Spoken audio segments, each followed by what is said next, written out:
All right. I was going to do this video on live on Facebook, but instead of worrying about how to get the video switched over to YouTube, I'm just going to just record it and upload it on YouTube, and I will post a link on my Facebook. This video is going to be, and I just took some notes here so I don't get off track and I can make this video short. And if you think I missed anything, or if you have questions, feel free to comment below, and I will respond to your comment and try to answer your question. So this video mainly going to be about how to create a powerful spell. Now this video is jewels, okay? Is jewels. So I suggest that you take some notes or whatever, and just jot down, things that you think that can help you.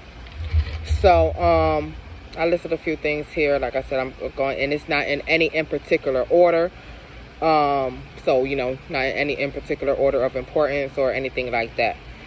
So and all of my spells as well is custom made. I custom all of my spells. I might have maybe one spell on my page that I might have gotten from another practitioner, or just did something kind of similar to another practitioner or something like that, and I have stated in that video, I give everybody their props or whatever, if I've learned something from you or something like that.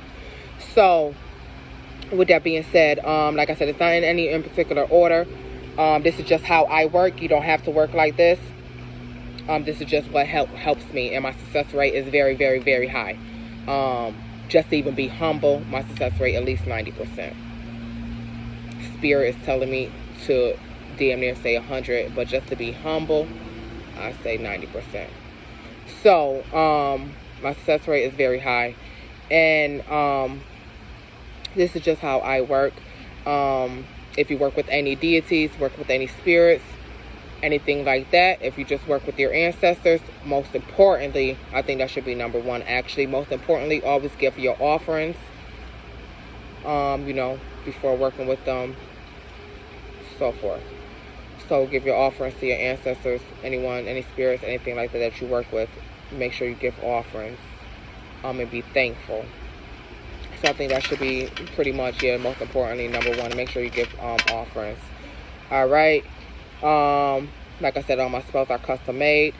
No two spells are the same. I might use the same herbs or something like that, similar to what I would do in another love spell or whatever, but all my work is different. No two spells the same, and I customize all of my spells according to what my clients want.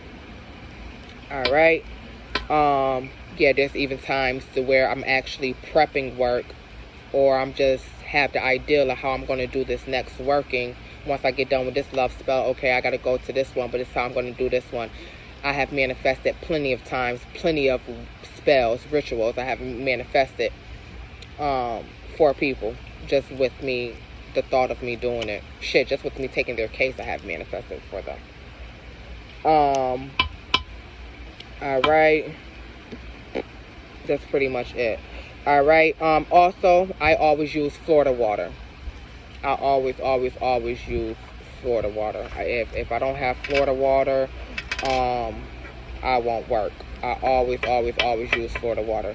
You want to use Florida water to cleanse yourself, cleanse your space, cleanse your tools, cleanse anything that you're able to cleanse with the Florida water that you're going to be working with. I would not work if I do not have Florida water. That's just me. I would not work. All right. Me personally, I work according to moon cycles and the days of the week. You can even go further and work according to the zodiac signs. You can even go, work according to them of what's, of what the moon is in, what cycle the moon is in. But yeah, I work with moon cycles and days of the week. Now everyone does that. You don't have to do that, but I have found doing that along with everything else I do, it makes your spells more powerful. And maximize your resources. Be creative. Be very creative. Not going to say I'm the only worker that I have seen that use, props and stuff like that I use inside my spell work. So be very, very creative. You know what I'm saying? Of what you're doing. Use symbolism and stuff like that. All right. Another thing that I do is every time I work, there's another thing that I do along with working with the cycles of the moon and also the days of the week. I use earth elements. I use all 4 of the earth elements when I work. So, for example, the earth element, it could be a rock, it could be dirt, anything like that, something like that. It can be another element, fire. Your fire could be your flame, your candles, or whatever. Water could obviously be water, or it can be, herbs and roots and stuff that have the water element. Air, your air can be your incense or whatever, something like that. But I always as well use the 4 elements of the earth, fire, water, air. I always use that. All right. And get into the candles, that's the same thing, going back to symbolism and stuff like that. So what I mean by symbolism is get your candles, carve your candles. You could color coordinate. Get your candles. That's the same color of what you're working with. If you're using, if you're doing dark work, you use black candles. A lot of people don't like, playing with black, using black. But me, if I'm doing dark work, I'm going to use black. You can also use black in love work as well, because if you have hard targets, you can use black. So, and I always use helper candles around my main candles. So around my main candles, I'm going to have helper candles as well. That's just what I do. Not everybody do that. Just what I do. Symbolism. You can use playing cards, tarot cards. You're doing a love spell. Use the lover's card. You know what I'm saying? Symbolisms like that. Playing cards, like I said, in one of my spells on my YouTube, I've used a reverse Uno card. You know what I'm saying? For a reversal spell. Okay. You can use another form of symbolism. Have a shell for yourself or for your target. Like if you're doing money work, incorporate Tao magic, for example. Or you can have figure candles. Load your figure candles with personal concerns, things like that. Again, going back to the Taos, you can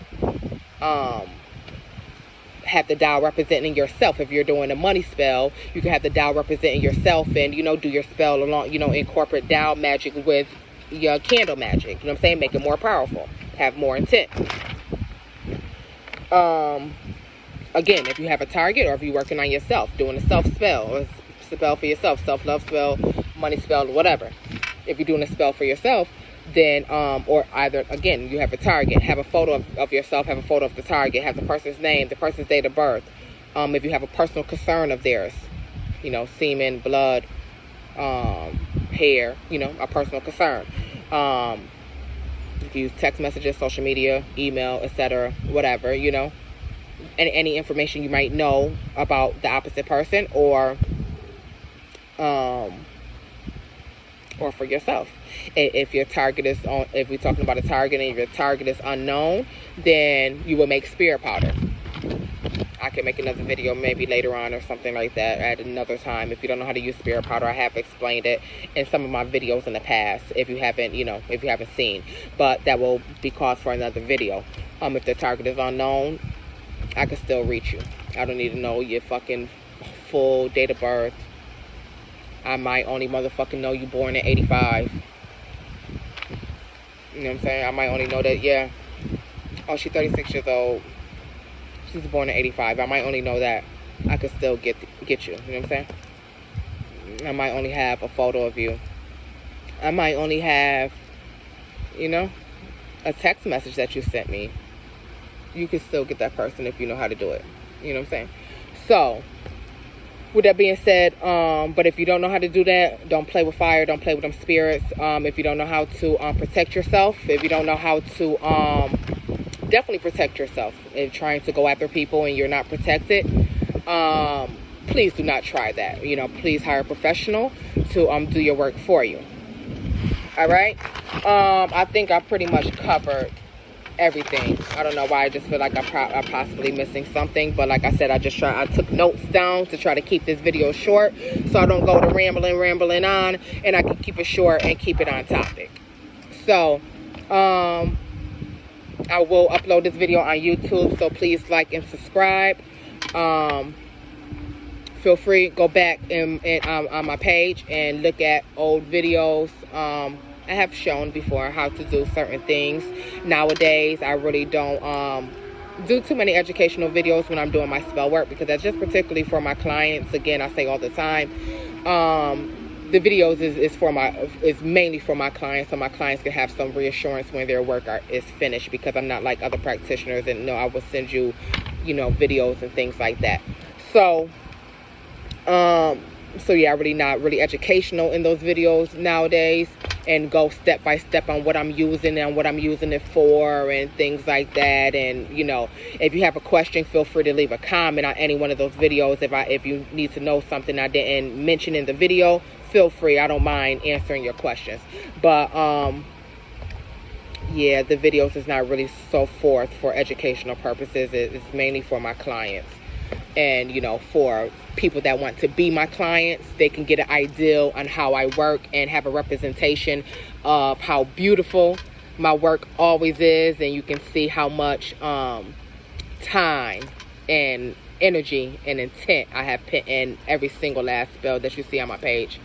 So it's for you guys. It's not for the lurkers, or it's not for people that don't subscribe but it's just watching. And it's not for those type of people like that. So again, guys, thanks for watching. I hope this video have helped you.